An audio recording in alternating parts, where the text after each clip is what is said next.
Good morning, friends, and welcome back to North Lawn. I'm really excited to be able to spend the morning walking around the gardens with you today. It has been so incredibly hot this week. We've been living in the high 90s, and I think we even hit 101 on Tuesday. But today it's beautiful. It's about 6:30 a.m. right now. I don't know if you can see Rocky, but he's down in the Hydrangea room with me this morning. But today is 72 degrees Fahrenheit and just so beautiful. I thought we would start here inside the Hydrangea room to take a look at some of the beautiful hydrangeas that are in bloom at the moment. I'm right here next to a stunning smooth hydrangea called Invincible Spirit 2.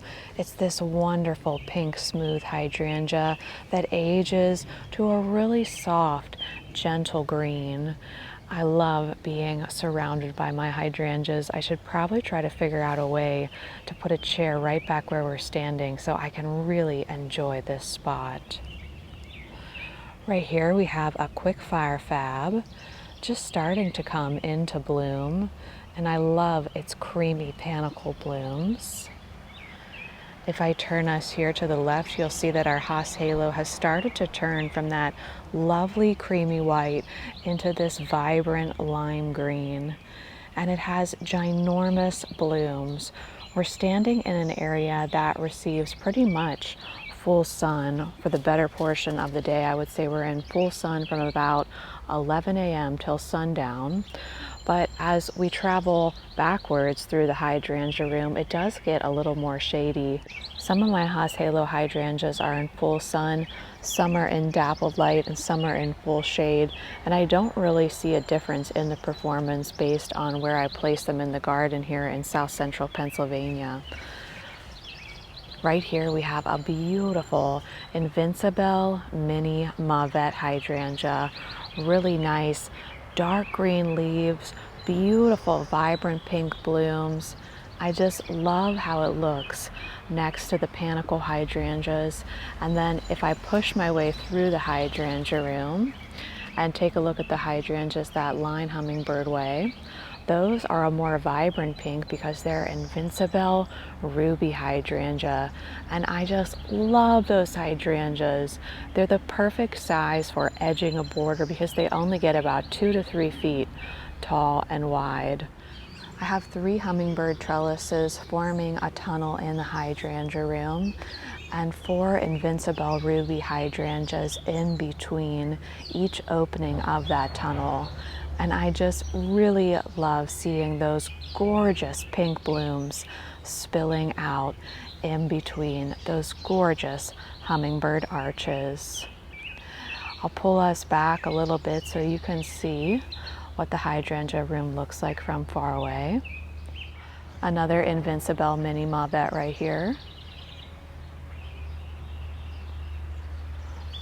So I would say Mini Mauvet, Limetta, Mini Mauvet, and this new Invincible Spirit 2 that I put in right here, they're all pretty much in full shade. Then as soon as you hit Hydrangea Halo, that's where you're going to get into more of a full sun position. Last year I put in Invincible Sublime, and I am so impressed with the blooms on this hydrangea. You know what's interesting is that the fertile flowers in the center are light pink, and then they're surrounded by those beautiful light green sepals. Oh my, that is such a glorious hydrangea.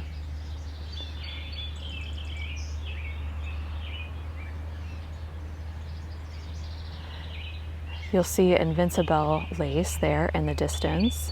So let's take a closer look at that hydrangea.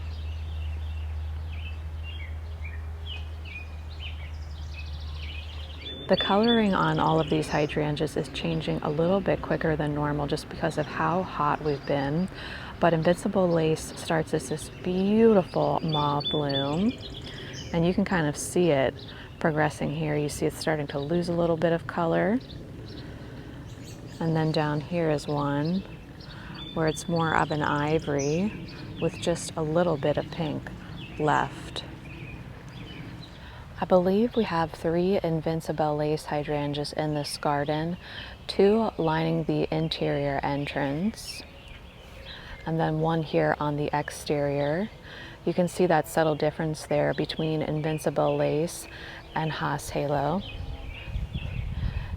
I can hear the train in the background. I think Thomas is in town this week, so we always have a lot of tourists in town when that happens. Let's head through Hummingbird Way and check in on the book nook. We have 14 incredible hydrangeas in this garden, and in between each incredible hydrangea I planted 3 white sun patients, and this area really does just glow in the evening. As you can see, Rocky is making his rounds this morning. Rocky, you want some tuna? Yeah. I think you might be able to see the sun patients a little bit better if I stand here in the garden library. I'm really happy with how all of these incredible hydrangeas are doing. They're already starting to fill in so nicely. And they haven't even been in the ground a full year yet because we did put them in, I think, in late September. So that's how the book nook is shaping up. I'm not sure I've given you a close-up on the pots yet, so let's see if Rocky will let me move forward or not. Rocky is so funny, and he's very particular about how and where he likes to sleep. If I set him on this chair in the library without this blanket, he will not sit here and relax, even though I know he wants to come in here and sleep. I have to put this blanket there for him, and then he'll cuddle up and take a nice rest. He's so funny. Not much new going on in the library. I do have some lilies over here in bloom that I don't think were blooming the last time you saw the garden. It's a beautiful orange lily called African Queen. I can't remember exactly how many I planted back here. They're doing okay, but they really need more sun than what they're getting right here.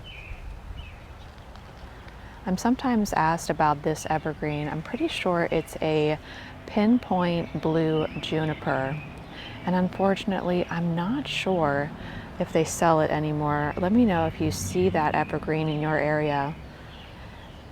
It grew very quickly, so I was really happy with its performance.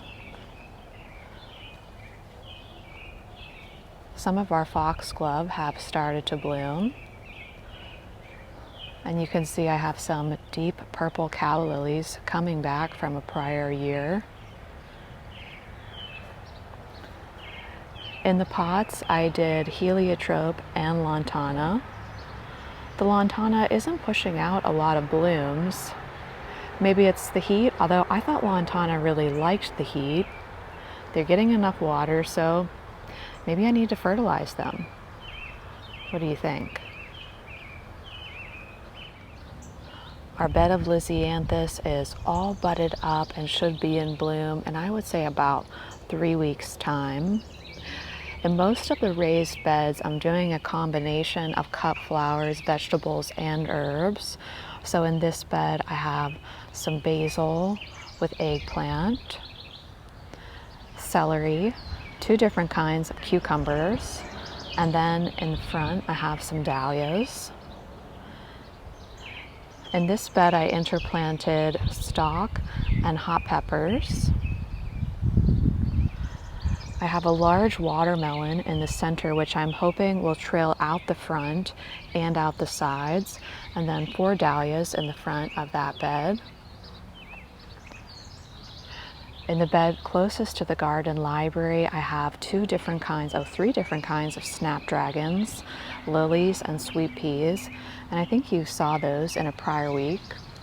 What's new this week is that our bells of Ireland are starting to bloom. I think I just threw some bells of Ireland seed in here at the last minute.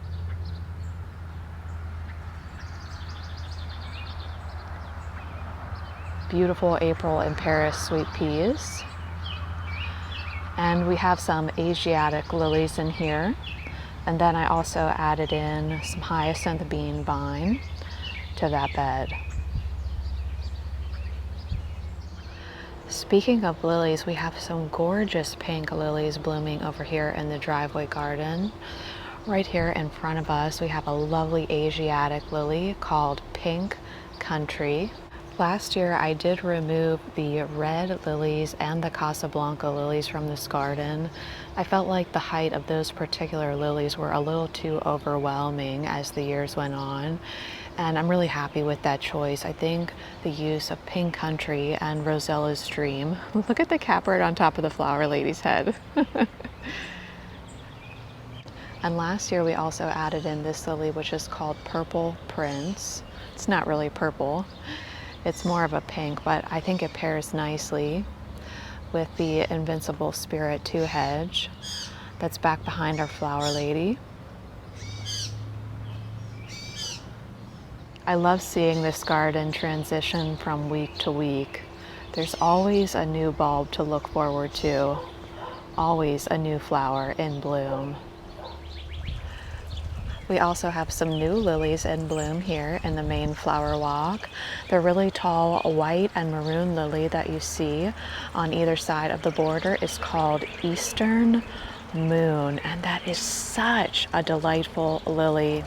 Last year, we moved these from the main entrance to the main flower walk.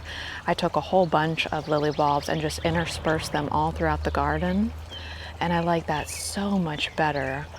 So there's about, I think, 5 lilies peeking out here and there as you move your way down the main flower walk.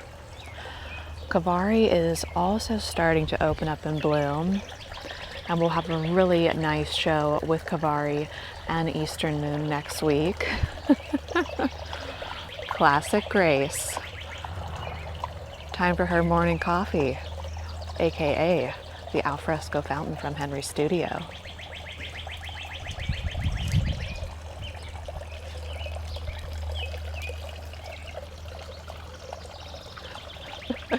Can you hear her drinking behind me? That's just a gorgeous lily, isn't it? Here, Grace. Here. You want it?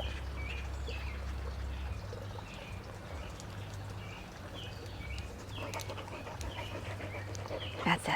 Go ahead, you take it. You take it. Go ahead. You want to take it to the library? Let's go. Let's go to the library. Go ahead.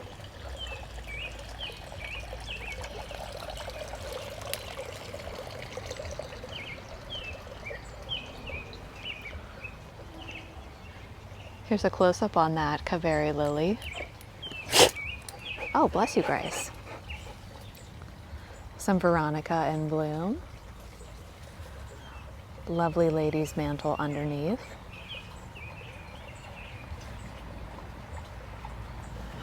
Roseanne geraniums interplanted with garnet glow calla lilies.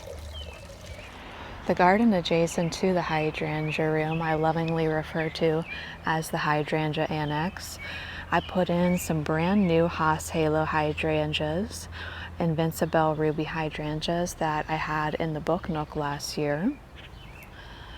Another beautiful Sublime hydrangea here and here. This garden is a little bit short at this point and it's not filled in yet, but that's just because it's a baby garden. In about 3 years' time, I'm hoping that it will mimic the Hydrangea Room and really give you the sense of being fully enclosed by different hydrangeas when you sit in these 2 lounge chairs where Grace is at right now. Well, friends, I think that's pretty much it for today's video. Grace has taken a seat on the loungers, and I see that Rocky has taken a seat on top of my car. For now, I want to wish you a wonderful day out there in your gardens, and I'll see you sometime real soon. Bye, friends.